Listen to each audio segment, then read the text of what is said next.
আসসালামু আলাইকুম ইয়া ইউহান্নাস। পলিটিক্স বা রাজনীতি করার জন্য বিশাল কোনো শিক্ষিত হতে না বড় বড় ডিগ্রিরও প্রয়োজন নাই।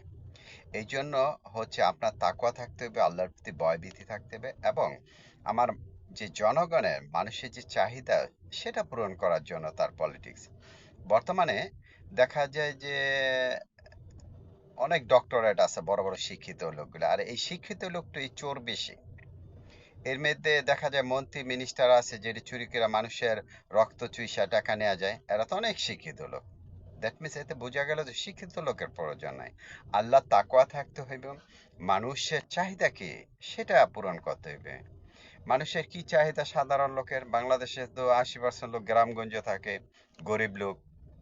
এদের চাহিদা হচ্ছে তিন বেলা খাদ্য, একটু সস্তা দামে খাদ্য খাইব, দ্রব্যমূল্য কম থাকবে এবং বাসস্থান এবং চিকিৎসা ব্যবস্থা থাকতে হবে। এটাই চাই, এর বেশি আর কিছু চায় না। আর মারামারি কাটাকাটি চায় না। এই জিনিসটা করতে ব্যর্থ হয়েছে কেন? তারা সমস্ত টাকা চুরি করে বাংলাদেশ থেকে নিয়ে বাহিরে, কেউ ইউরোপে, আমেরিকাতে, সিঙ্গাপুরে, এখন ইন্ডিয়াতে গিয়া পালায় আছে। হ্যাঁ, এগুলি তো বড় বড় শিক্ষিত হলে শিক্ষিত লোকরা চালাইতেছে তো। এত বেশি শিক্ষিত লাগবে না, মোটামুটি একটু শিক্ষিত থাকলেই বা। আর আল্লাহ তাকওয়া এবং ভীরু থাকতে হইব, যে আল্লাহকে ভয় করবো সৃষ্টিকর্তার এবং মানুষের জন্য কাজ করব। তার তো একটা নির্ধারিত সরকার বেতন দিচ্ছে। কাজেই বিশাল কোনো শিক্ষিত লাগবে না, আল্লাহ তাকওয়া থাকলেই রাজনীতি করা যাবে। কিন্তু এখন হচ্ছে আমাদের দেশে যে রাজনৈতিক সিস্টেমটা হচ্ছে একটা ব্যবসা পেশা নিয়ে নিছে।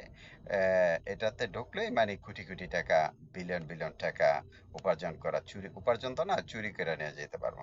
কাজেই যারা সৎ আছে, আল্লাহ তাকওয়া আছে, বিরু আছে, তারা এই রাজনীতি করলে বেটার। হোক নাকি সে হিন্দু, মুসলমান, খ্রিস্টান, বৌদ্ধ, ইহুদি, যে হোক, আল্লাহর সৃষ্টিকর্তার প্রতি তাকওয়া থাকতে হবে। তাহলেই সে রাজনীতি করতে পারবে। সে যদি ক্ষমতা আসে তাহলে মানুষের জন্য উপকার হবে।